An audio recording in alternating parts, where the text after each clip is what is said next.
Peter. All right, we are recording, Mr. Chairman. All right, thank you very much. It's 5 o'clock we're going to start the Airport Commission version May 6th, 5 p.m. So I'd like to call the meeting to order. First action item here is Mark, the proof of posting. Yes, as it's posted on the bulletin board out front and at the airport. I presume, Rich, you posted it there? It is, Mark. And thank you. And we have it on our website, and we used our listserv as usual to notify everybody on our Airport Commission listserv. Okay, thank you very much. At the Do you want me to take roll? I haven't yes, you officially should. done that yet. Thank you. Mark. I think I saw Michelle here. Bond? Yep, I'm here. Thank you. Alder Burke is here. Yep. Ray Fay, I haven't seen you yet. Oh, there you are. Ray is there. Alder Foussard is here. John Halleck is here. Dave Lorman is here, and Kevin Munson. So we have all 7 present. Thank you, Mark. Thanks for the reminder. I'm going to put that on as the next one as a roll call. So comments regarding public comment. So at the advice of the administration, the city of Middleton, they have determined that public comment is not a requirement, and they are requesting the commissions and committees to no longer take public comment. That does not mean the public comment isn't appreciated and accepted and looked forward to. It just means it's not part of the meeting. Public comment can be made by email to the city, either the city administrator or our liaison, which is Mark. And public comment is always welcome at the Common Council meetings. So today and forward, we'll no longer be taking public comment. Just to be clear, this is not at the determination of any of the members of the Airport Commission or myself, but we're really aligning ourselves with the other commissions and committees at the request of the city. So please don't send me any emails or required to that. So with that, I want to move on to approval of the minutes. So I'll give everybody a couple of minutes to look at the minutes, and then I'll wait for a motion. Are you seeing them on your screen, by the way? We are, thank you. Yes, sir.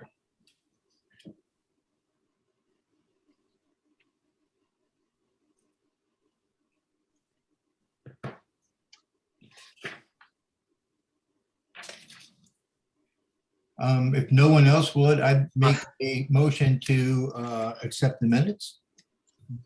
You beat me to it, John. This is Robert. I'll second the motion to approve the meeting minutes as written. Okay, so I have made the motion. I have a second from Robert. Any discussions on the minutes? Any corrections on the minutes? Hearing none, let's call a vote. All in favor of accepting the minutes, please say aye. Aye. Aye. Opposed, same sign. Okay, next item up is the chairperson's report.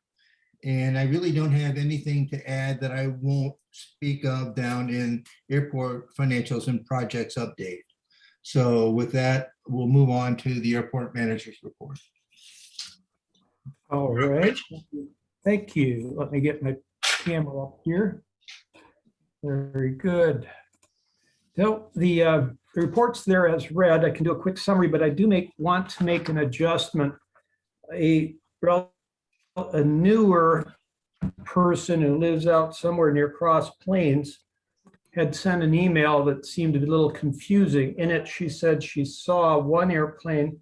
So I responded to her with that would be reported, but then she responded that no, she saw one, but she actually heard 10. So she wanted to modify her report to reflect that. So we now have 92 noise or overflight complaints. If Mark, can we do that or should I put that on next month's meeting? I'll just note it in the, what I do in the minutes is I refer to your report, and then if you provide some additional information, I just, I say you supplement it with the new information. So I can just indicate the corrected noise complaints in the minutes. Very good. And rest assured that all of it has been. Go ahead, Richard. I'm sorry, John, go ahead. I just said it's journalized in the audio, the video, and on the report, so I think you're covered. Okay, very fine, sir. All right, yeah, 75 of these complaints were from three individuals, 10, of course, additional from another. I was kind of annoyed with the helicopter fellow that was doing the patrol. I understand you have to be down low over the power lines. He cut right across Hickory Woods at a low 500 feet. That's acceptable for helicopters, but I did speak with him. He was fine about it. I was polite. He said, yeah, I'll try to avoid residential areas in the future. Kevin had asked me what egregious things might actually occur. That was as egregious as it got. It was perfectly legal, but it just wasn't using his head. So we'll try to avoid that in the future, or he said he would. No accidents or incidents. One online safety seminar. As you can see, McFarland's haven't gotten back with us yet, but I'm sure as soon as they get a chance, they're going to come out, they're going to finish up things. AED, very happy meeting with Chief Wunsch, not sure. Anyway, so we should have that out here shortly. Then the Knox boxes, when they arrive, we'll mount them where we had originally set by the entrances, and then we'll have to work with the hangar owners to get keys. John, do you want me to talk about future events now, or should I just wait until the end of the meeting? First I have a question, and then you can go ahead and talk about future events. When I talked to McFarland's, they said they scheduled the date of 5/5/21, so they didn't really honor it. Oh, okay, good. Yeah, all right. Well, we'll see if they do.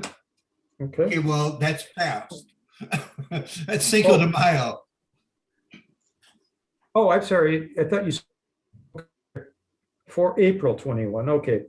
I'll bug them again on the phone and see when if they're going to come out. Once they come out again, I'm going to organize a volunteer day using the city's generated volunteer waiver like we did last year. Actually, Matt did the organization on that one last year. And we'll try to get people out here with chainsaws, nippers, their quad runners, and a place to pile up brush so that the city can come and chip it. That would be very nice for us to do. For those of you that these things matter, some of them does, the bobolinks are back at the airport. They nest out here. I noted the first one yesterday. All right. EAA, no pancake breakfast this year. I'm a little surprised at that, but they're again thinking of abundance of caution. They are hoping for a fly-in drive-in event near the fall. And I thought that would maybe be a little better time for things to happen. What we are going to be doing is Young Eagles flights. Again, they're commencing. I don't have a date for them, but I'll get them to you. And the Above the Clouds events that were independent are now tied in with the EAA on special events. So young men and women of color are being recruited to come out. They're going to have a very special experience in aviation. They are very underrepresented, especially women of color are underrepresented in aviation, and there's no reason for it. So we're going to do our bit to try to get more people involved in what I think is a very rewarding career. That pretty much covers it. I have a few comments later about the survey, but oh yes, one last event. The Maury Airplane Company will be hosting my father Saturday, July 24th from 9 to 4 p.m. and Sunday, July 25th from 9 to 4 p.m. for his book signing in our conference room. There will be no amplified music or beer served, so I don't believe I need a permit. Great. Commissioners, does anybody have any questions you'd like to ask Mr. Maury? I would like to know the title of the book.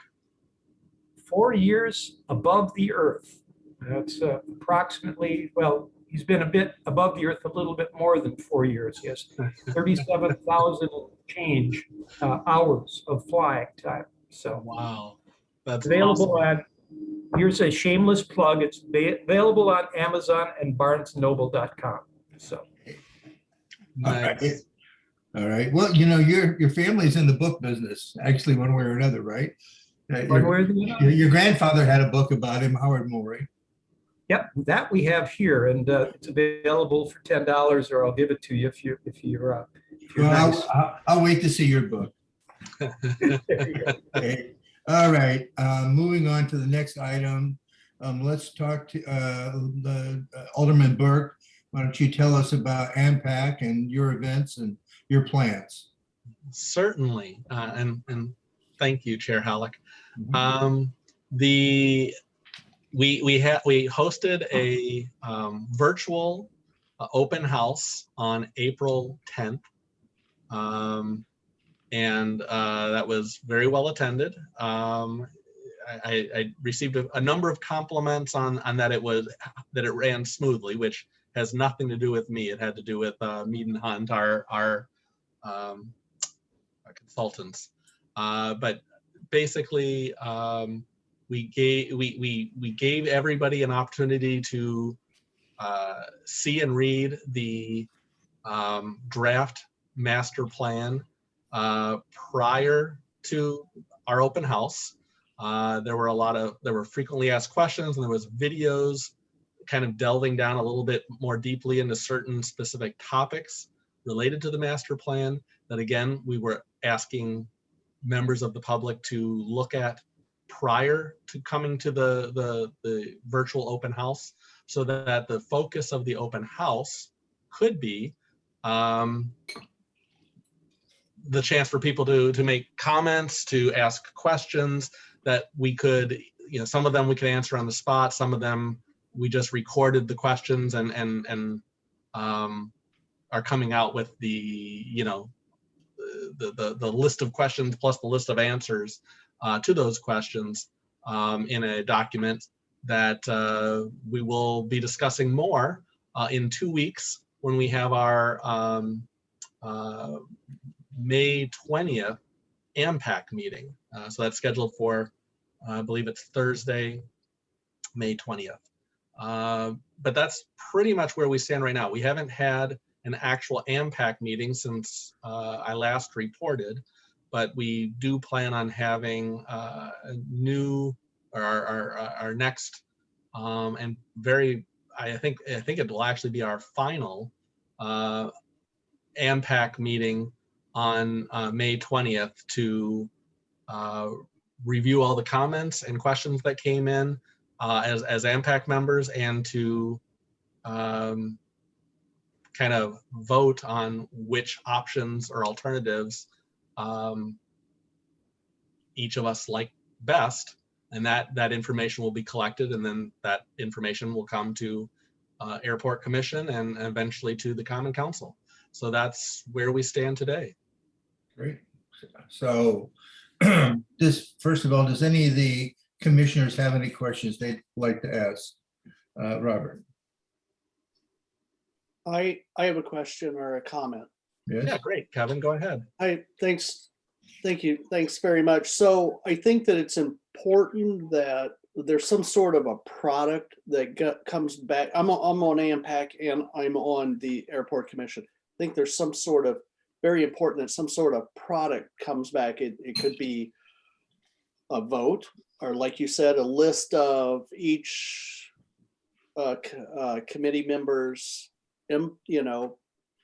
personal vote or input or something. So when it comes back to the Airport Commission, we can have some sort of intelligent discussion. So I realize I'm on the AMPAC too, and privy to what's going on there, but that's just my 2 cents. I think it's important that, and is that sort of what you're planning, Rob? Yeah, absolutely. And Kevin, thank you for asking that question. Yes, the plan is for there to be votes. Well, I think the plan is to have a few different votes to say, we're going to break it up into things like the what is each of the 13 members of the AMPAC committee believe, is the preferred alternative for, say, the main east-west runway, 1028. And we'll go around and each of us will list out what we believe is our personal opinion based on all the things that we've heard, all of the comments we've heard, all of the draft chapters that we've read of the master plan. We will give our individual recommendations, and what that will do is we will tally that up, and that's the information is kind of a not here's a group, here's not necessarily a group recommendation from AMPAC, but it's each individual's belief based on their everything they've heard over the last couple of years to provide that feedback, so that we do have a tally of what are the preferred or options from each individual, and that information comes back then to let us digest that, because obviously there's more technical experts here on the airport commission.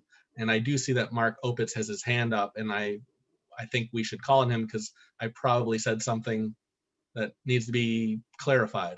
Okay, I don't even see his hand up, so you have better visibility to Zoom. Mark, you want to add something? I wasn't going to clarify, I was going to elaborate. There's Mead and Hunt has prepared a scoring matrix, for lack of a better word. I don't remember what they're calling it, and I don't know, Robert, if you I think specifically. it was a scoring worksheet. Worksheet, that's what they're calling, yeah. And so it will, this is something that we will be sending out here shortly to AMPAC members. These products are literally being developed in the last few days, and are being finalized as we speak by Mead and Hunt. So they will be going out to help guide individual AMPAC members to help guide them to their preferred, to their preferences for the primary runway, the crosswind runway, and hangar development. And I believe also we will probably also discuss and vote on each individual's preference for left turn versus right turn, Right. from upon leaving a runway. So I think those are really the four planned votes for AMPAC. I might, obviously, Robert, this is your committee and you do what you see fit. It might be useful for us to maybe have, am I muted? Is that it? No, I actually, Okay. John, I hear you I fine. see the mark on there. So it might be useful to us to know maybe the people's rank for 1 and 2 or 1, 2, and 3, because that way we could try to find out what's the most palatable for, if you can't have your 1, Sure. what could you have for your number 2? So that And might be I get useful that. information. I think there will be discussions, but at the end of the day, the ranking will be more of a you'll see that kind of a ranking just based on people's preferred choice anyway. But I'll take that under advisement, but we're kind of working through how to best Yeah, get the information. it would be useful for me. I don't know about the other commissioners, but I think it'd be useful to me. And the worksheets might be useful to me too, to see what are the elements that they looked at and how they rated them. So I don't think we're going to be collecting the worksheets, but we could give you an example worksheet so that you could see what items were considered. but it doesn't do me any good unless I know how each individual did it. So, Sure. so basically, we're gonna get from you is a list of how every member of the AMPAC voted for each of the 3 or 4 choices. Correct. Okay. Okay. Does anybody else have any questions of Robert? And then, Robert, this is Michelle. Will we then vote on those 3 or 4 choices? Or what will it look like on our end? On the airport commission's end, No. We won't. we're going to be doing something a little differently, and that is yet to be determined. But basically, we're going to use that as input to our group, and what our output is, like I said, is undetermined at this point. But let me correct Robert. What the airport commission is going to do is provide an aviation perspective to the recommendation. The AMPAC's job is to recommend the community and individual stakeholders as to what they would like to have. We are going to add to that what is best for aviation and the airport. They may not be the same. It's up to the Common Council to decide, and add a layer to that, by the way, is what, from a governmental standpoint, because they have to maintain relationships with the communities and fund and whatever it is, to add their layer on top of it, and they own the final decision. It's not reasonable for the airport commission to not have an airport view and just look at somebody else's view. That's why we have different bodies, right? Yeah, that's why I'm wondering, because I think the Common Council, my limited understanding is that they would look to us as the actual committee to, kind of support or follow our direction, I think.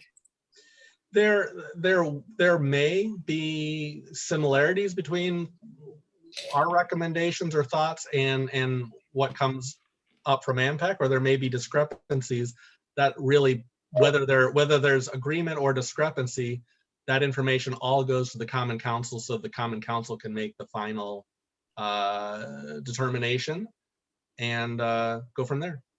I mean, we may say we want to do something, and they may say we don't want to move a road, or we don't want to do this, or we don't want to do that. I don't think we should be concerned with that. That's their Common Council's business. We need to be concerned with what we think is good for the airport. The functionality of the airport. Yep. Right, but Michelle's question is a really good one. And I agree with you, John. We need to take somewhat of an airport perspective, but we can look at the pros and the cons to these alternates from an airport operation perspective. But it's a really good question, Michelle. Thank you. No, I agree, but we're not limited to approving or disapproving. We can add our own perspective to it. Totally. That is true. And Yeah. I will note, John Halleck, that Mr. David Lorman has his hand up too. Okay, David. Yes, question for Robert. Sure. This I guess it's city policy about public comment period. Yes, it came from city administration. Yep, city administration. So how will that affect then AMPAC's I guess proceedings? Because I've attended all the AMPAC meetings, and the public comment, I guess I would say, was significant. I would agree with your characterization. I will say that really there's been a lot of public comment in the past, and in fact, as I just discussed, all of our open house on April 10th was really geared toward getting public comment and questions. I believe we're at the point where the public comment has been received, and so there's not intended to be, really any new public comment coming in at this point, because we've gathered all the information. It's actually been presented or will be being presented by Mead and Hunt, all the information that's been gathered, so that the AMPAC members can look at it in its totality and use that information to make their decisions. But I would say, honestly, this is a good time to say we've gotten now the public comment that we were actively searching for, and I think this is a good time. So Go ahead. then I guess what my takeaway or point on that is just, attending all the meetings and observing public comment, and then observing really kind of call it the very organized or constructed presentation from Mead and Hunt. There's almost kind of like two takeaways, and I guess at this final meeting on May 20th, then so there won't be any more public comment. The city administration it won't be open. The meeting's going to be run by the airport AMPAC committee, and that's it. Well, I would take a step back and say, first of all, public comment is always welcome at common council meetings. Plus, one of the commitments that the city of Middleton made years ago, I believe, but at least within last year, and we're recommitted, we're recommitting to it, is that there will be survey and public input that way to the city of Middleton before the city of Middleton approves the draft master plan anyway. So we'll review it, but we are still seeking public input. It's just we're not seeking it anymore at the committee level, if that makes sense. Yeah, right. That's what I was sort of curious about. Okay, well, thank you for the info. Appreciate the question. Okay, is there anyone else that would like to ask Robert a question? Okay, hearing none, let's move on to the next item. Thank you, Robert. You're welcome. With respect to the financials, pretty straightforward. As you see here, we did get the $137,823. I'll just note again is that the 400 for grants is kind of a bogus number. So just put a line through that. It doesn't really mean anything. As you go down below, the only thing that concerns me is that it looks like the insurance number is blown out already. And I'm not sure why, because that number came from the city. So it should be good to go. We're way below, it looks like on utility, we're way below on airport grounds maintenance, and that's because we've got mostly new equipment. There's not many parts to buy or labor. Airport managers will expand as normal. Outside services are very reasonable. There'll be no entitlements match, I don't believe, this year. And the 500,000 for capital outlays is again a kind of a bogus number. That goes with the 400, so I would just mark both of those away. If you look at where we're at today, $673,072, not bad compared to where we started. We stayed on top of all of the governmental funding and programs, and so we're well positioned to keep our maintenance up and have a pool money as needed. I had a couple of communications which we've included in the packet. They have approved all of our projects that we wanted. And the funding is, I think, in the can. So we really have all the money we need for those projects. So there's really not a lot to think about. And so we'll just let the projects run their course. We will stay on top of it. If we have any new requests for anything, we will we will take care of them. We'll go to the BOA and we'll go to Mead Hut and everybody, and we'll see if we can get our work done. So we'll just keep up more of the same. So I think we're well positioned. Maintenance is scheduled, money's in the bank. Everybody seems to be happy. I'll give you a few seconds to look through the emails, look through the spreadsheet, see if you have any questions. If you do, I'll do my best to answer those. Okay. John, just for the recording, I Yes. just wanted to, you said all the projects are, the funding is in place for all the projects. I'm just gonna read that that's for the lighting and the runway lighting and the taxiway crack fill is what you were referring to. Yes, so it's lighting for the runway, lighting for the taxiway, and also for the crack fill. Right.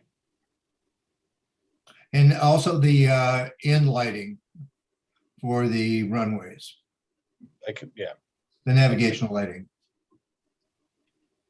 it's all runway related lighting in my, the way I look at it is. Yeah, runway and taxiway lighting and the crack filling on the taxiway. And they did come out and look at it again. All of this is journalized in the emails and we've included in the packet. So you've seen everything that's transpired. Full transparency. Okay, great. Okay. All right. Looking for a motion to approve the airport financials, I assume. So That would be great. I would make a motion to approve the airport financials as presented. Any seconds? This is I- Luke. I'll second. Okay, so we have a first from Robert, second from Luke. Any discussion on this item? Hearing none, let's call a vote. All in favor, say aye. Aye. Aye. Opposed, same sign. Thank you. Okay, moving on to the next item. Mark, can you update us on the airway and the approach obstacles and instructions? Yeah, we've engaged our resident engineering surveyor, I should say, who is on like a retainer, if you will, and will be doing the survey work, which we discussed a month ago. So that hasn't happened yet, but I anticipate it'll be done in the next month. Okay, so we're thinking end of June. Well, I was thinking end of May, but I Okay. haven't actually heard her announce a date yet, other than she said within a month. So let's just say early June. Okay, we'll keep it on the agendas until, we can officially mark it. No, up. I should be able to report in June that it's done. That's what I anticipate.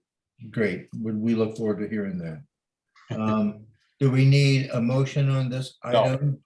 Okay. No, and I didn't have any concerns with as note taker of a motion for the previous item. I would just point out, I don't think you've ever made a motion to accept the financial. We haven't, but I'm always Yeah. welcome to for anything any of the commissioners has to say. No, I just wanted to Sure. call that Oh. out. So. So let's move on now to item 3, the utilities connections.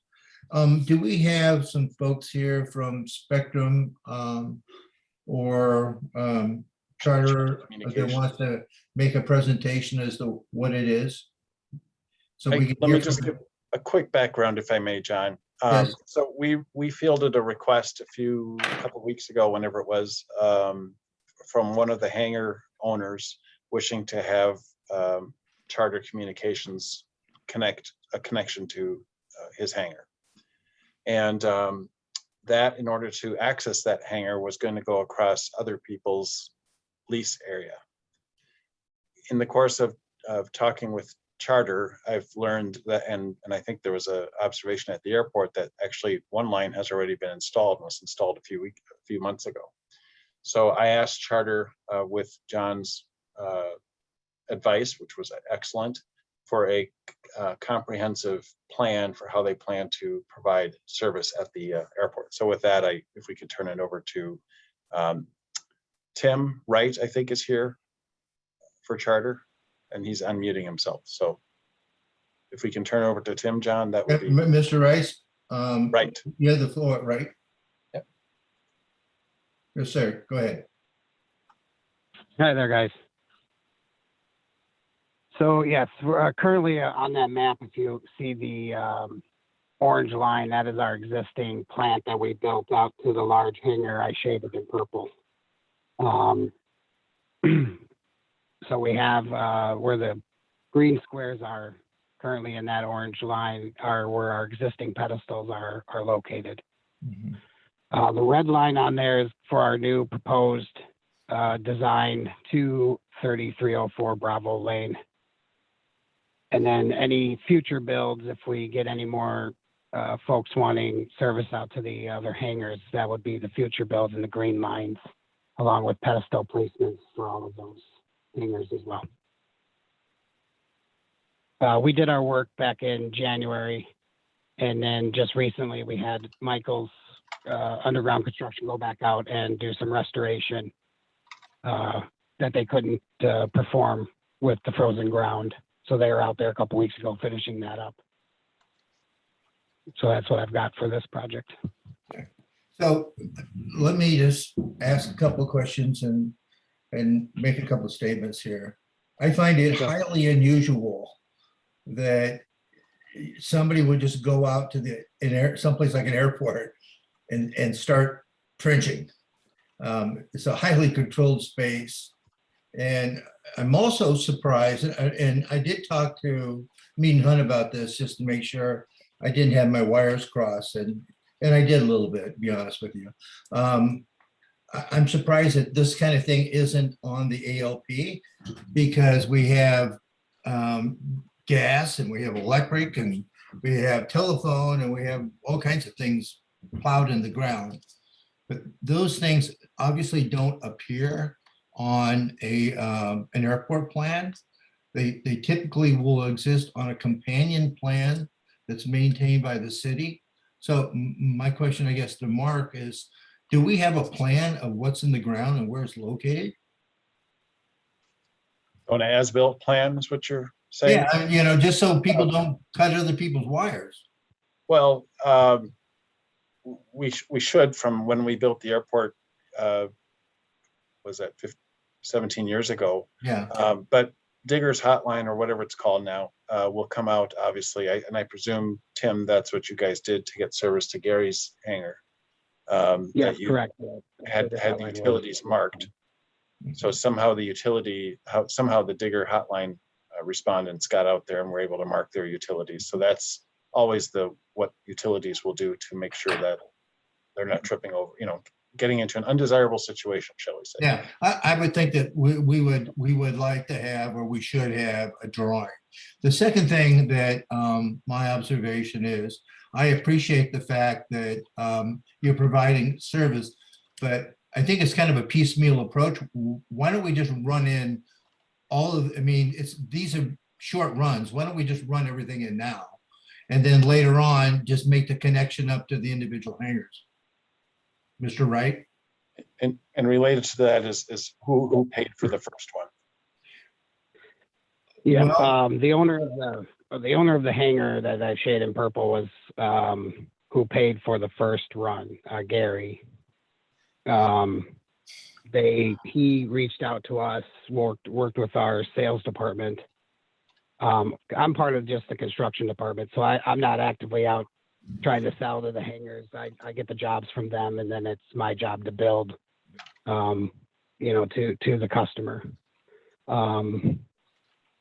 So right now I have, like I said, I have a job for 3304 Bravo Lane. I have it priced out to get to that hangar. As we go along, this almost has to be piece worked out unless we can work out something that would have to go through sales on our end to get a job back to me to build for the whole airport. And where the funding would come from that would be up to whatever you and sales would work out. Well, you could always burden the cost onto the connections as you make the connections, as a connect fee. It just, TDS, MG&E, everybody ran in, and by the way, we asked Charter to run in this network in when we built the airport 17 years ago, and Charter declined. They didn't have any interest. So here we are 17 years later, and then you're going to be bringing people in and out of the airport. doing segments of work. It just seems to me that if you want quote unquote airport business, you should run in the backbone for all of these so that we don't have to have heavy equipment coming in and out of our airport. I mean, that's my perspective. Sure, and I agree with you. Okay. Before I make a motion, I have one in mind. I'd like to hear from the rest of the commissioners. Maybe they would like to make a motion, but would anybody like to ask Mr. Wright questions, or do you have any comments? So I would turn this over to the commissioners.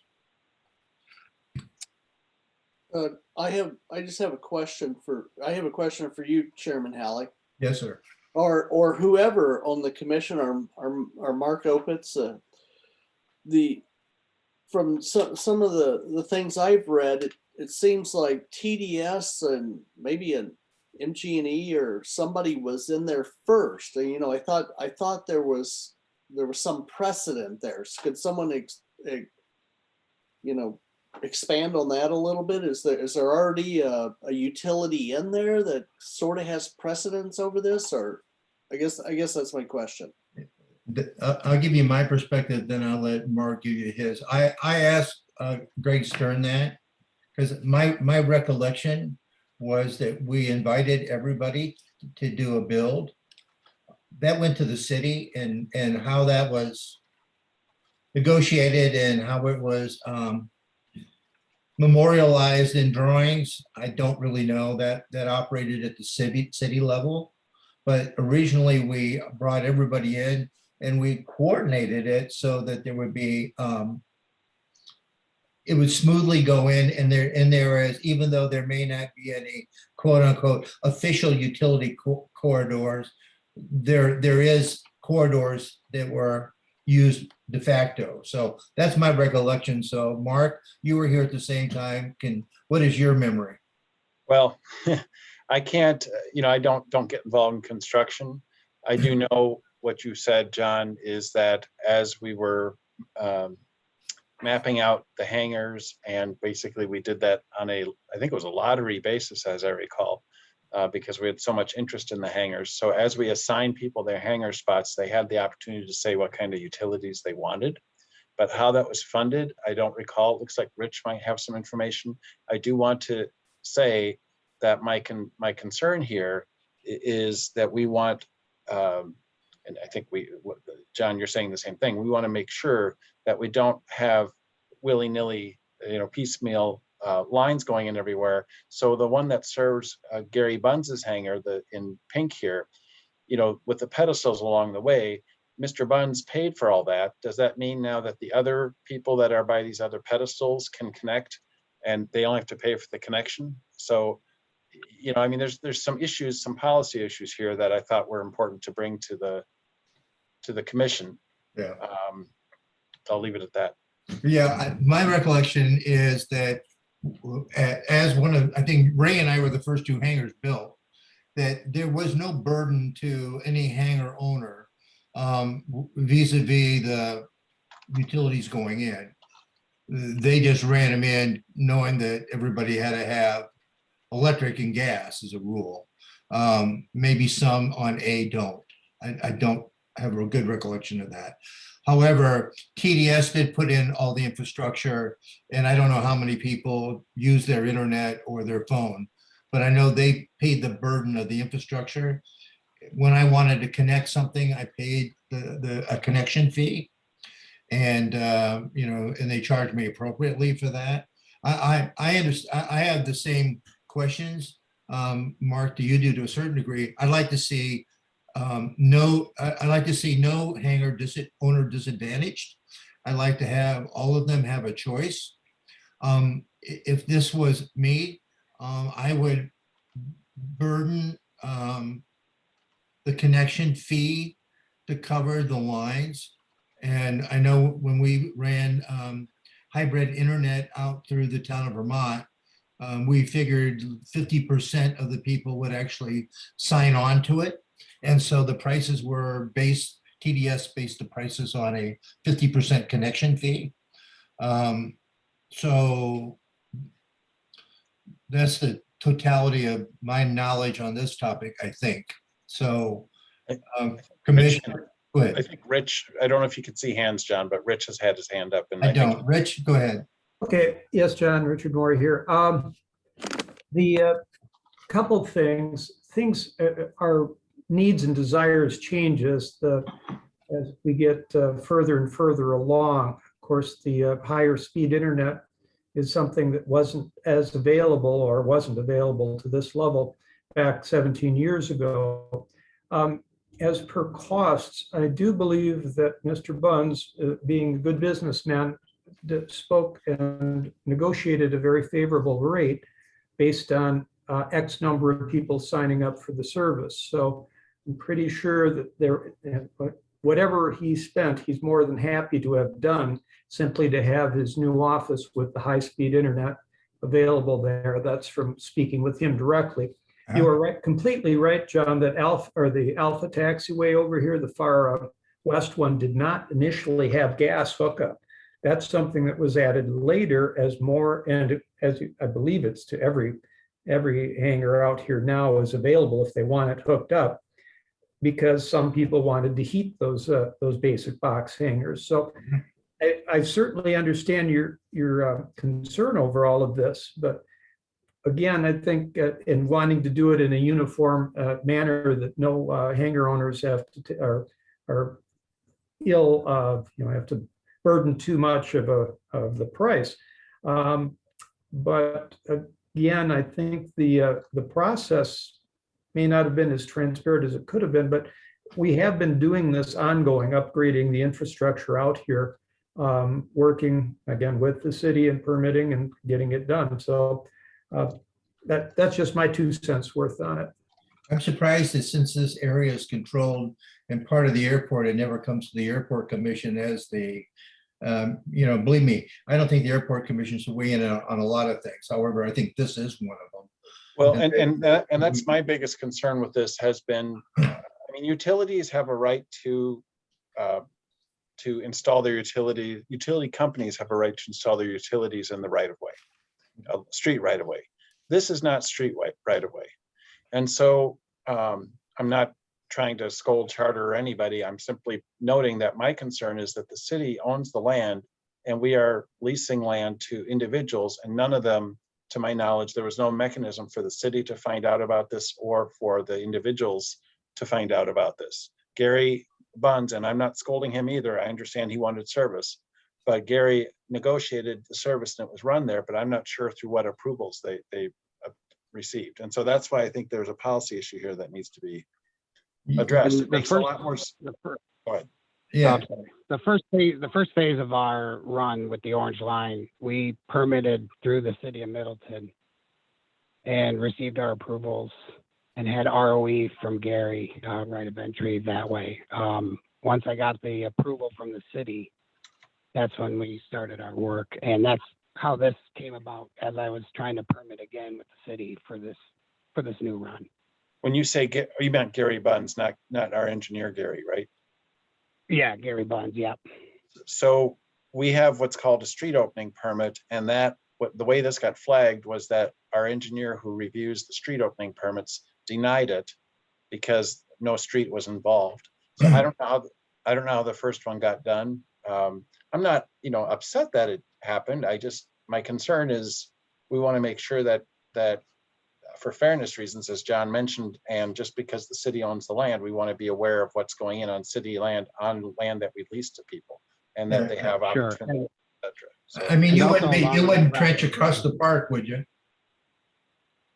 I'm sorry? I That's a said you good wouldn't question. trench across the park without a permit, would you? If I got an approved permit, I would. Okay. Everything was approved. Yeah. But with this, I don't think it's, I don't think it's anybody's fault, other than Yeah. the only fault we had was we have poorly defined processes. It really wasn't contemplated at the beginning and nothing was really put into place. And so now today, we realize that maybe we need to take a look at it and build a better process. So that's where I think we are.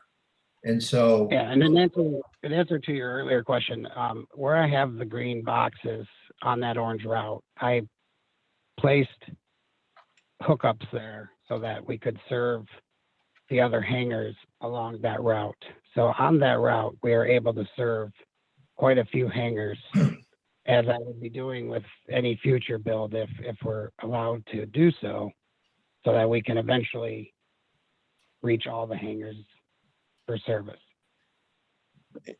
In other words, there's quite a few people who can thank Gary Bunz for paying for having it be cheaper for them to get service.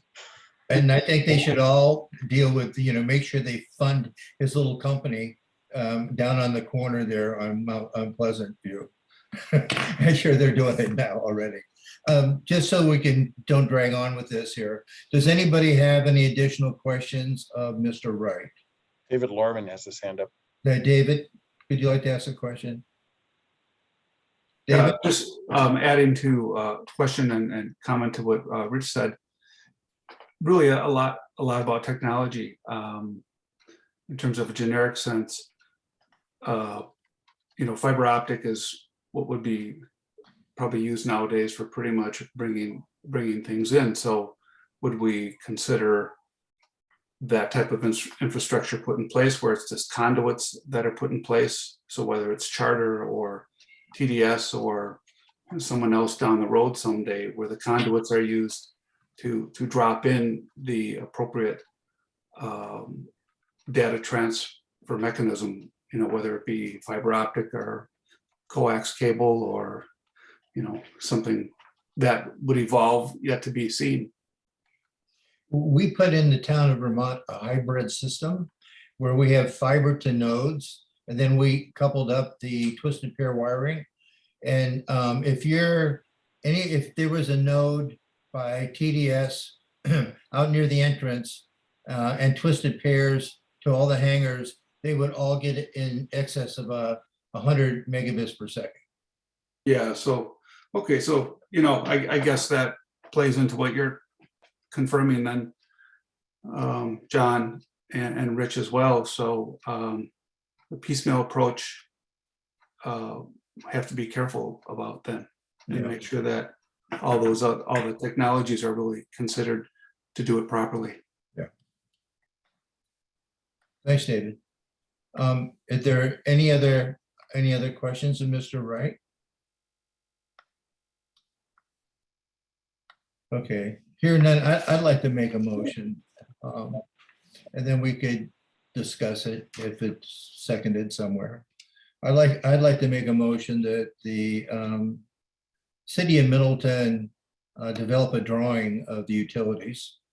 So it would be a reference document for whatever comes next. I think we need to know what's in the ground. And I also would like to, in that motion, request that Charter go ahead and put in all of the lines that go in, including when it says future build, just put it all in now. And then they can burden the hangar owners for it. The cost is not really that onerous compared to what the service costs these days. And so with that, then there would not really be any requirements for individual permitting. Everything would be a connection from the hangar owner. It would be almost virtually on their property. And so it would be pretty straightforward. So that would be my motion. It's a little wordy, but I think we could tighten it up. Do I hear a second from anybody? John, I'll second. This is Luke. Okay. So we have a first and a second on that. Any additional discussion, commissioners? This is Robert. Yes. But the only question I would have is, I don't disagree with the motion at all, but it might be interesting to understand what that burden would be that would be applied to hangar owners. I know you said it's probably not a lot, but it might. I don't want to slow down the process, but does it make sense to have the sales team from Charter actually give us a quote so that before we vote to burden the individual hangar owners, we kind of know what that total is and know what the individual hangar owners might be charged? Yeah, I don't know that it's material, and I'll tell you why I think that's not necessarily material. It's not material because that's a decision each hangar owner is going to have to make. And they're going to have to make that decision based on need. They also have the option to negotiate with TDS. So they have two companies that they can negotiate with. And so, I mean, it's up to Charter to set their prices, and how they burden it, it's up to them. And it's up to the hangar owner to determine whether or not it's a number they want to pay. I mean, that's kind of the way the world works today. Our concern is making sure that there's some cogent build and we're not bringing people in and out. So that's my thought, Robert, on that. And so I think it's a good point, but I'm not sure it's material. It's something that we need to take up personally. Okay. Any discussion on that topic from any of the commissioners? No, I was thinking exactly the same thing that you were articulating, John. Okay, all right. So we have no additional discussion. Can I just read the motion back to you, John, just Yes, for, sir. Yes, sir. Yeah, there's two components. I got them. So the motion is to request that the city of Middleton develop a drawing of utilities installed on airport property or in the hangar area. What did you Yes. mean? Yes, sir. Yes. It would be on the hangar area. I would think the Okay. Mead Hunt has the rest of it. Okay, I just wanted to clarify. Because I think from my discussion with today with Greg, there is already an easement on the drawing for the solar farm. Okay, There was an I easement just- granted for I just that. wanted to clarify the geographic extent of your motion. So to develop a drawing of utilities serving the hangar area and to Okay. request that Charter install all lines at shown on the plan as at hangar owner expense. Well, that would be a charter expense. Charter would install the lines at their expense. And then they would get reimbursed for it based on their connections. Sorry, this is Charter again. If I could have a second to clarify, I was just happened to be over here and one of the supervisors in the construction department, the manager. Sure. We don't have an ability to kind of, I think if I'm understanding you correctly, Mhm. as we hook up each individual to levy that cost, when we build out that hard light infrastructure, it has to be funded on the front end with the hard light infrastructure. So if you're saying that you want a project build and just to see what that would be to be levied all at once, the pre-build, we could definitely do that. We could get you a cost for that. If you're saying for us to put it in the ground and then levy it individually, that's not really something we have the ability to do because it has to be paid for before. You have, Mr. Wright, you have the ability to do it. You can choose to do it or you can choose not to do it. But you coming in piecemeal at a time is not an option. So Charter as a corporation needs to decide whether or not they want to put this in the ground and speculate like many businesses do on whether or not it's a good investment, knowing that they have one opportunity for this. Okay, I mean, and if that's what you guys, That's pretty much what I just said. That's the motion. Okay. John, can I ask just to help? I think I'm looking at this the way you are now. If I can make a comment. Yes. I didn't speak up so much. Are you basically viewing this as the backbone that Charter is putting in like they would along a street? That's essentially what you're saying. And Tim, Charter has invested in putting in your utilities along public rights of way, right? Regardless of whether you have any agreements with people to provide service. I believe utilities are doing that all over the place. Fiber, TDS, they're all putting in utilities along streets, hoping that they'll develop a customer base to do the individual hookups. And so I think what John is saying is he's treating this, what we're showing on the screen here, as the backbone of the Charter utility network at the airport that people then individually have the opportunity to connect to. Is that, John? That's a good representation. And you're absolutely right. Companies do this day in and day out. So we're looking at it as a street network, even though it's not a street. This is the backbone network. It just happens to be on city property that's not a street. Right, and yeah, we definitely do that. We also pass on some of them. It's really just, it just runs through ROI models. You know, if it passes ROI, we build it. You know, that's what we do based on average customer penetration, average hookup in an area. It's slightly different with commercial because those numbers line up lower than your typical residential neighborhood, right? But you know, if you're saying we have to have it all funded at once, we'll send sales in there, and if they can get enough customer commitments, then we'll build it all at once if that's what you want, yeah. Well, Or I we'll mean, just, you know, we'll have to stop where we're at. well, I mean, our hangar owners do have an option. I mean, we can go to TDS and see if they'll put, you know, a fiber hub, you know, outside on the right of way. And they could use high speed to twisted pair. So, I mean, it depends if you want to compete and take down the business or not take down the business. And that's a business decision. I'll leave with Charter.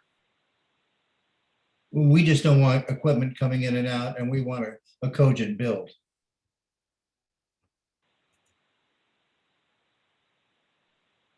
So Mark, did you, any more questions on the motion? I have one, John. I'm Richard Morey. I haven't been recognized, but I just want to make sure that our client that has requested this service has the ability to get it independent of the motion being carried now. It looks to me like they've already got the lining in. It would be one bit of boring in order to hook it up, and apparently they have a commitment to do that. It also looks like it would be part of the overall project were to go all the way to alpha. I'm concerned about our clients being able to get what they've requested for permitting. I'm not suggesting that we pull the wire out of the ground. Oh, no, but Dave Lenz is asking for it to his, and apparently the permitting is hung up. So, I'm not, from what I understand, it's almost all on the ground anyhow. oh, I did not realize that. Okay. You know, the line's already been. You're asking us to, sorry, we are asking us to cease, so we are stopping. There is one more bore that would have to go for that customer is committed right now. I don't have any personal problem with the final bore, but beyond what you're putting in the ground, you have to make a decision while you're there, a business decision for Charter. Are you going to put the rest of it in, or are you going to abandon the rest of the business?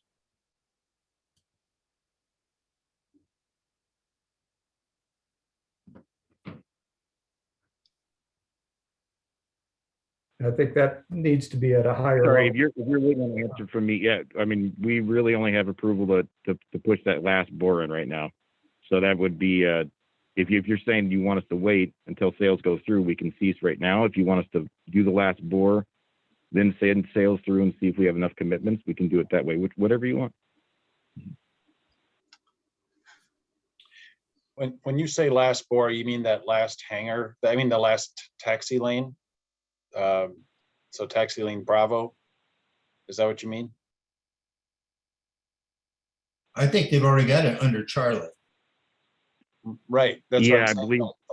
He's talking about this last extension here that basically the only thing they have left to do is the extension to, I don't I even know. think it's, if you go up one, Mark, I think it's the one on the Bunz's hangar. That No, little no, bitty that was segment done. right there. That's done. Right, Tim? This one's done. The orange is completed. It's existing. That's They're Bunz's. doing Yeah, that's this. completed. Bunz's hangar is the purple one. Right, but that was done in January, I think he said. This part shown here is the one to 3304 Bravo. The only part that he said they haven't done is this part right here. So in other words, they've done this part across Charlie, like you said. It's this part that's missing.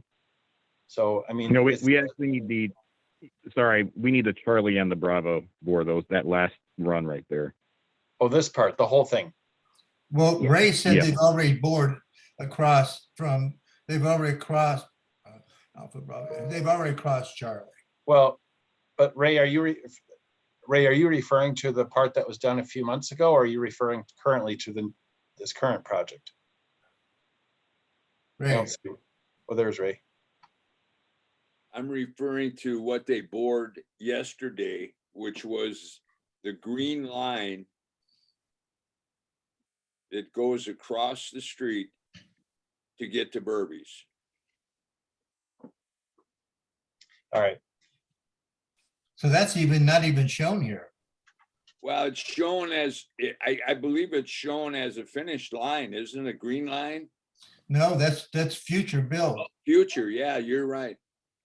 Yeah, that was bored yesterday. So you're saying, That is, as far as I know, there was no bore. We had restoration work done, but as far as I know, there was no bore work done there yesterday.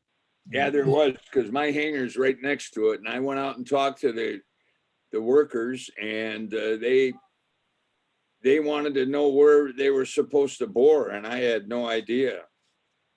But they did. They bored under the road. When you say road, what road do you mean, Ray? Do you mean Our road, the frontage road or the taxi lane?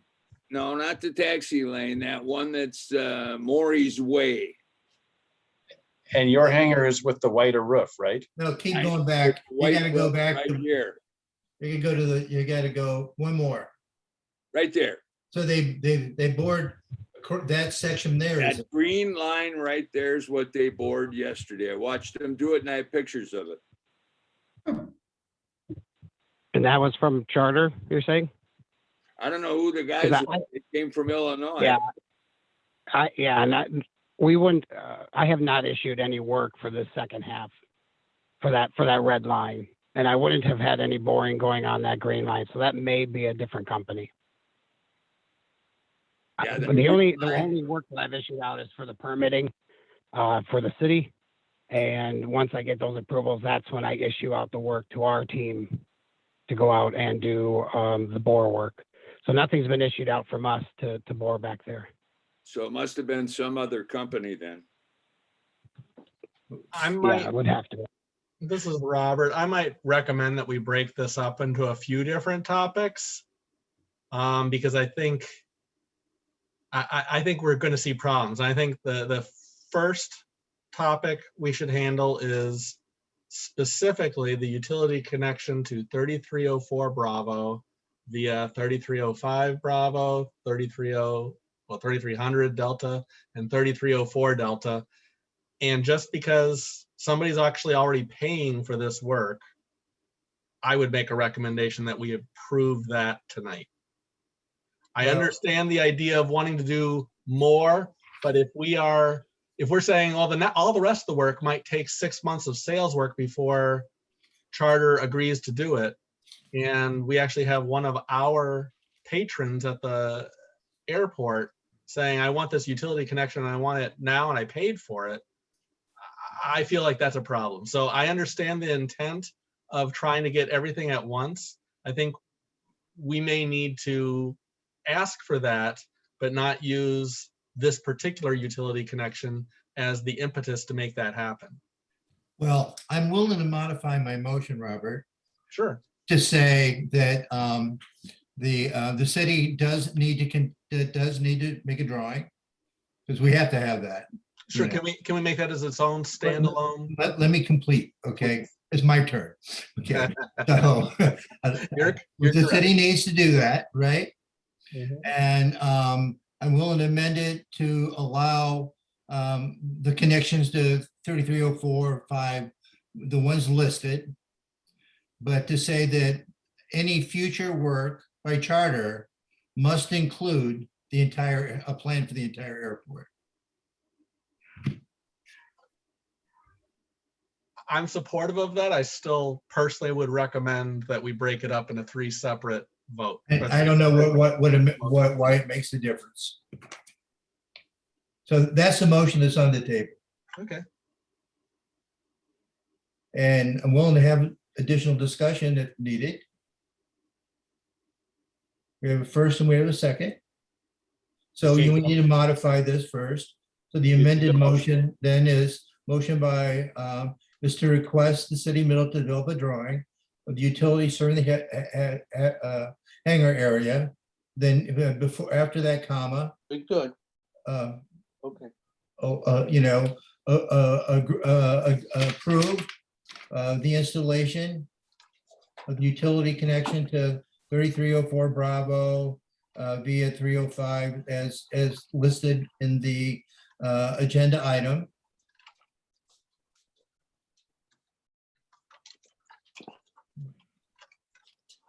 There's a drawing in your packet that shows that route, and I think it'd be easiest just to refer to the drawing.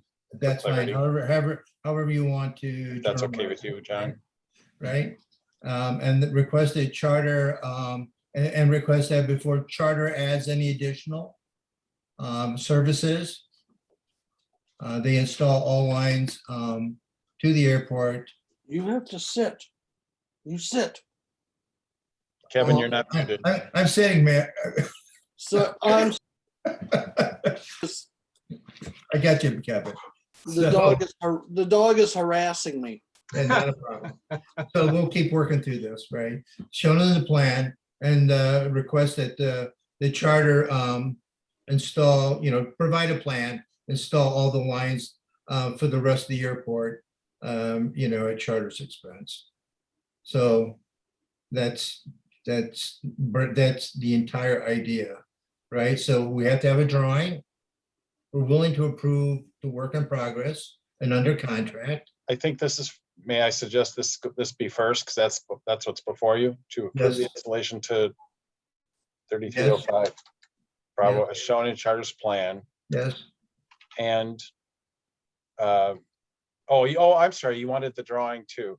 Well, that's future though. What's at hand, as Robert pointed out, is the what's on the agenda is the specific request. So if I may suggest, John, that you have that first. Yep, not a problem.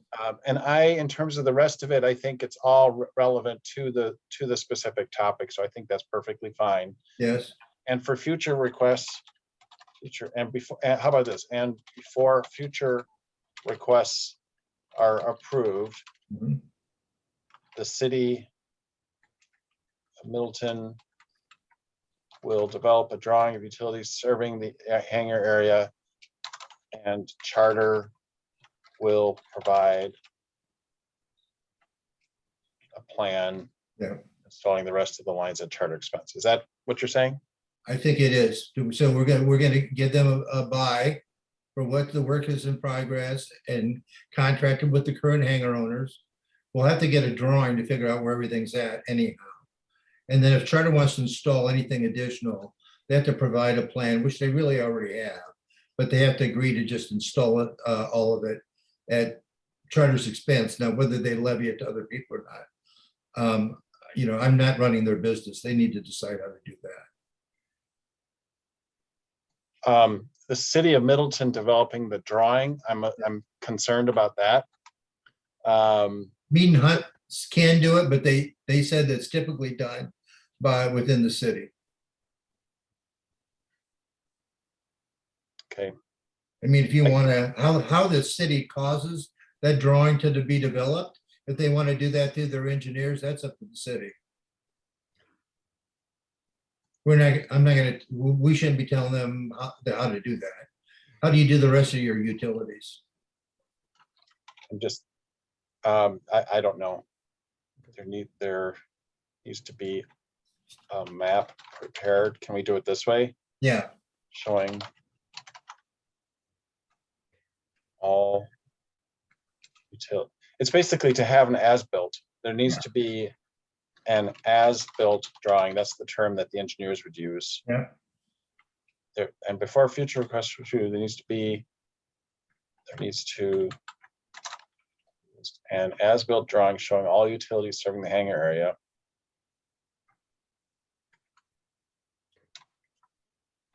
All right.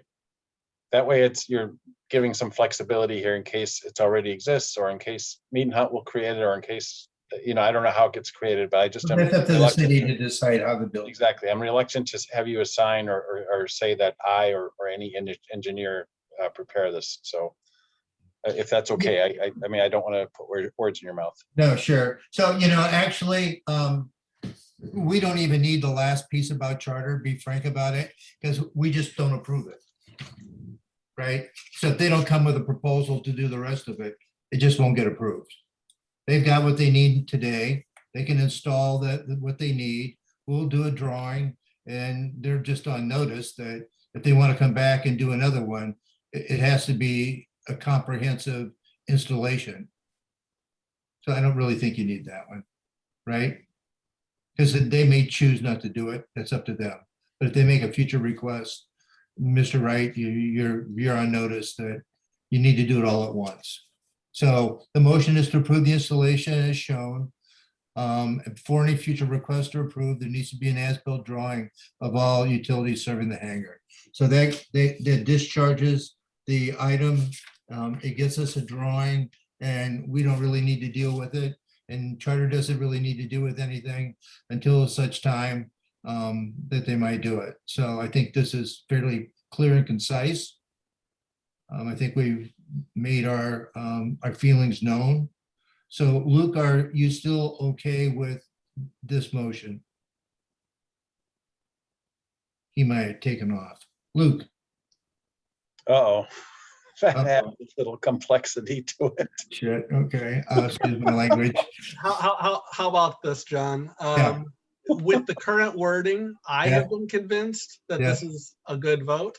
So Okay. I will second the motion. So if you could replace Alder Fazard with Alder Burke, All right, thank you, I will appreciate it. second the motion. Yeah, okay, so they got what they need, and I think we're, like I said, we made our feelings known. And I think All right. Rich might have his hand up again. I'm just curious, do we want to put a budget on this, or isn't it going to cost very much? There is no budget to us. Oh, I'm sure the city's going to charge the airport for the drawing. So, Well, the city that's just part of what the city has to do. okay, One approach I could see is that we ask the utilities that are out there to provide their record drawings. there you go. Actually, that's the term I think, is not, well, as-built works too. Yeah, as built is fine. I mean, that's why I wanted the flexibility. I didn't want to say the city will create it. I Okay. wanted to say that we somehow obtain. We know what the end goal is. And so with that, I trust that the city can execute appropriately.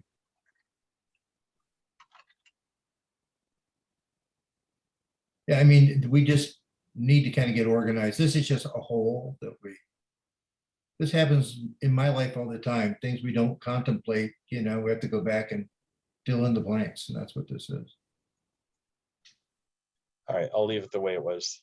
Okay, so we have a first and a second. We have a modified amendment. Folks, does any of the commissioners have any additional comments or questions? From a procedural standpoint, sorry, go ahead. No, go ahead, Mark. Well, from a procedural standpoint, I'm still thinking about Luc Foussard being the second. And I mean, another way to handle it is to withdraw that motion, but then technically Luke has to agree to that too. So I guess this is Can we call it a replacement motion? substitute motion. Substitute Yeah. motion? Let's call Yeah, that a replacement. Yeah, that would be a good way to do it. The problem is now I don't have the original motion anymore. So Okay. well, I can go back and look at the recording. So we So have the recording and, we have the journalization. So I think we have what we need here to be able to execute. yeah, thank you. That's the good way to handle it, Robert. Okay. See, even a broken clock is right twice a day. Is that right? Well, there's no doubt that when it comes to parliamentary procedure, you lead the class. Okay, and I appreciate that. Thank you so much. Okay, so we have a first and a second. We have no discussion. I'd like to go ahead and call it to a vote. All those in favor of the replacement motion, please say aye. Aye. Aye. Opposed, same sign. Okay, motion carries. Mr. Wright, What I said is complete your because it was line. reading, I'm sorry. Go ahead. Because it was reading, it didn't make grammatical sense. So I said to approve the installation to Bravo as shown in Charter's plan with the understanding that before future requests are approved, there needs to be an as-built drawing showing up. So that's basically providing notice. That's what I heard you guys vote on. I think that's a good start, yes. Yeah. And then Agreed. when they make a request for another one, it'll have to be for the entire airport, Okay. All right. okay? All right. Who We knew that was? we don't have a lot of these, but we got through it, so I think we're good. Next item, airport user survey results. So Mark, I'm going to turn it over to you. I thought this was excellently executed, by the way. And Yeah, Jen, I'm gonna have to leave for a couple minutes. I'll be right back. So you go ahead without me. So you'll recall that at was it April or March? I don't remember which meeting now. You reviewed this concept of having the survey be offered to all the people who operate aircraft at the airport. Working with SurveyMonkey, we administered the survey questions, and we had 80 responses, which was more than I would have guessed we would have gotten. Oh, it's great. And I don't think it's worth going through each of these, but generally it showed a lot of the orange is a favorable, well above average is the category. Then there's slightly above average, slightly below, well below average. So with that in mind, and I didn't put the original question. Oh yeah, the questions are up here. So airport grounds, for example, the vast majority said well above average or above average. So very favorable to have the blue and the orange responses for airport facilities, airport terminal, instrument approaches. I wish now I'd given you the full survey questions. I didn't realize they were cut off. But I think the characterization is it's skewed fairly high. Yeah. I'm If you- happy to send you that. If you go down below, right there are Oh, there they are. I questions. knew they were here somewhere. Okay. Yes. It's been a while since I've looked at this. Thank you. So here are the categories. Mhm. Thank you, Robert. So airport terminal building, instrument approaches and procedures, aircraft maintenance services, fuel options and availability, FBO services, and pilot training and education. Those were the 8 questions that we asked that you just saw these rankings. And then we had a separate question, would you use unleaded fuel if it were available? 78 responses and 45% indicated they would, which was also higher than I expected. How many gallons of unleaded would you use per month? And we have the individual responses here. Hey, can I make a comment about the fuel? So an observation is over half of the people, or not over half, a large percentage of the people said they would use the no lead fuel. However, if you add up the gallons and you look against the annual sales, it is roughly 3.5% of our annual sales. So having fuel on the field is not materially going to change what is being consumed. 97% of the aircraft cannot burn this fuel. Or 90%, 97% of the fuel sold is specific to an aircraft that cannot use no leaded fuel. That's a better way of saying it. Because we have a lot of discussions about air pollution and, should we put in these tanks? And the point of the matter is, from a fiduciary responsibility, it doesn't make sense to put it in, can't afford it. From an air pollution standpoint, it's immaterial. And that's assuming everybody that said they'd use it would use it. And people don't always do what they say. In other words, the people who answered this have other aircraft and are still will still be purchasing low lead fuel. They have to. Is what you're saying. Okay. Yeah, they have to. In other words, 45% of the aircraft at the airport are not necessarily using would use unleaded fuel. This just reflects 45% of the respondents who might have aircraft that could use it. Yes. Okay. Or Mark, they would get an STD, a standard type certificate, to allow the airplanes to use unleaded fuel, which costs money and time and all of that. So some people would say, nope, this is how my engine was certified. I'm going to go ahead and use it. And others would say, maybe I'll STD it. Yeah, my just main takeaway is there's 3,500. You add it all up, and our sales is 100,000. It's 3.5%. That's the only difference in change it would make of what was sold on the field. So this totals 3,500. You Yeah. added it, you said? Yeah, I did actually. Doesn't even look like it's that high, but I suppose it is. Well, there were some that said Oh, 1,000 or something. You're right.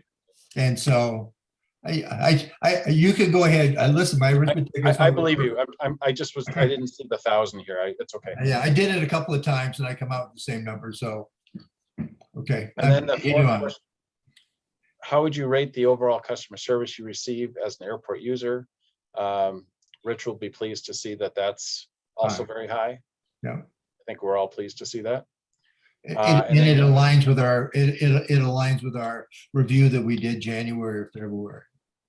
And then I provided you with individual comments that were just general comments Mhm. from the respondents. So there were 28 people took the time to respond there. Mhm. And then question 5, what new services would you like to see at C29 that aren't currently available?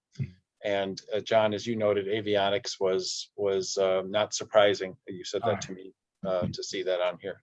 That Yeah. was a frequent response. Airport cafe, detailing. We fly the computer and the computer flies the airplane. And then these were some additional, free comments, just on anything you wanted to comment on. Mhm. So those are in your packet as well. And there were some comments, Robert, about paving the north-south runway. I mean, there's just a vast amount of aircraft. The majority of the aircraft on the field really can't use it. So I'm glad that at least some people spoke up and said, hey, this is something that we're interested in. Usually it's people are reluctant to make comments. And so at least that they did it anonymously. And I appreciate that. I did read those comments, so thank you. Yeah. But I mean, to that end, this was not part of the airport master planning process. This was just a standard, Yes. How are we doing serving our customers from an operational standpoint, service standpoint, as opposed to facilities? These were not intended questions. These were just people offered it because it was on their mind. Right. Right. We weren't soliciting anything specific. I thought this was a well-executed survey. I thought it was, I thought that the people took it seriously. They took their time to make comments, and it's a valuable exercise. And I think we should do it every year. And it should be part of the review process for the airport manager. So now we have something in place.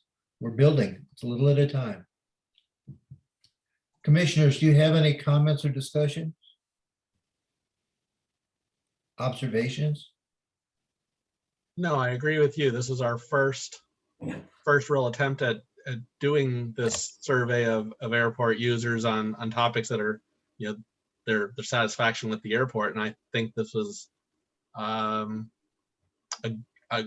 great response and really good to hear how pleased the majority are with the airport. So that is good news. Yeah, if I was Rich or Matt, I'd be figuring out how to put in an avionics shop. Yeah, well, that would be nice. I talked to Pete over at Skycom about that, John. He didn't want to expand. He had a bad experience with that in the past. And if I may make a few comments, I need to do a little more marketing because we do offer owner assist annuals here at M8 or Maury Airplane Company. That was something that they requested. We also have oxygen service available. Okay, I didn't know that either. Oh, yeah, I'm sorry, I'm horrible about marketing. Should get that out more. And then, yeah, I'd love to have a new Jet A truck with a single point on it, but we'll see what happens on the new contract negotiations, but that's a fairly expensive upgrade in the neighborhood of $80,000 to $100,000 minimum. So, okay, that's all the comments I had on it. I'd be more than happy to. I like this type of survey. I think it really lets people know what kind of job we're doing out here. So, You might follow up using the the list that Deb has to make people aware that there are owner-assisted annuals and there's an oxygen service, because that would be a very simple method of making people aware of what's available, because I wasn't aware of it, and obviously other people weren't too. And these are good things, Rich. yeah. It would breathe more air into your business, Rich. What's that? It would breathe more air into your business. There's more oxygen in this world, right? That's good. Okay. Okay, great. Moving on. So future events, agenda items. How solid are you folks on the AMPAC folks on the 20th? Does that look like that will materialize and be completed? It is, yes. Okay, well, that's good. I'd like just to have a brief discussion about future events. I kind of would like to have kind of an out of cycle meeting that just focuses on AMPAC and the master plan, where we don't have to deal with any of this other, and we can just focus on it, and we could try to get it done in one sitting. Because I think we're all been involved in this discussion. Is there any thoughts about that? Does anybody would like the idea? Don't like the idea? I mean, where are you folks, the commissioners, on that thought? I mean, we don't have to put it on the next agenda. It could be special, but I just kind of like to dedicate our time to that and move it on to the council. Commissioners, thoughts? I think it's a good idea, John, and we should spend more of our time on that. The commission, AMPAC joint. I support any, decision, direction the commission would like to take that as overall. Yeah. Okay, so I- we'll. I think it's a Michelle? good use of time. Yep, I think it's a good use of time doing a separate meeting just for that. Yeah. Yeah, I think this stuff has a tendency to drag on. Mhm. And if we get all of the work product from the AMPAC, that we all know how to read, and we've all been part of the discussion. So we could easily prepare and then just take it one item at a time and break it down into separate votes. So I think that's the direction I'd like to take, if everybody else is agreeable, and it sounds like there's no specific pushback. So we'll just take that under advisement. We have a few items for next time. Robert can bring us up to date on the conclusion. We will look at the financials again. Hopefully the approaches will be done. We have the survey done, so it should be a fairly short meeting, and then we'll set up a special meeting. So if anybody has no additional comments. I'm afraid I do just two items, John. Yes, Sorry. sir. Okay. When we do eventually get these waterways cleared, I'd like to be able to keep them clear as opposed to having to go back in after another 5 or 7 years. I'd like to have permission to get some quotes about burning the waterways in the fall, doing a burn. Also, potential about goat grazing in those areas in maybe spring and fall to try to keep the woody growth and whatever else down. If that might be something we could consider at the next airport commission meeting, we can get some numbers together. Great. We'll put the brush clearing proposal to be on the agenda. Okay, And thank you, John. Will you have anything else? You said 2 items, I thought. Yeah, that was a goat grazing and or the burning of the waterways or combination of both. I believe, if I remember Ms. Randall's statement, that they work actually well together to keep the invasives down and maintain the banks of the waterways. So the agenda item is waterway management, burning and goat grazing. Okay, Perfect. that's fine. So that will go on the next one. Okay. If you don't have anything else, would somebody care to make a motion to adjourn? I'll make that motion. To adjourn this fine meeting we've had tonight. I can second Ray's motion. Okay, we have a first and a second. Any additional discussion from the commissioners? If not, let's call a vote. All in favor of adjourning, say aye. Aye. Aye. Aye. Opposed, same sign. Okay, the commission is officially adjourned. Thank you very much. Thank you all